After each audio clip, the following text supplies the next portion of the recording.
Driving the Mack today, the orange one.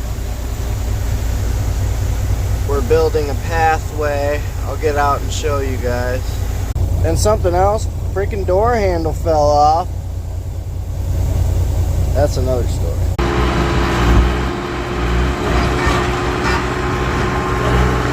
I guess we're just scooping out the dirt, put 304s in.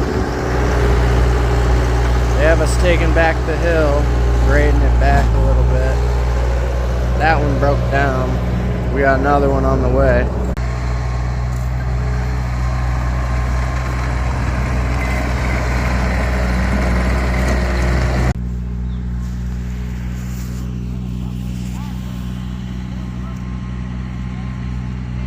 We gotta install these. I've never seen these kind of catch basin like this. I don't even know if that's what you would call it.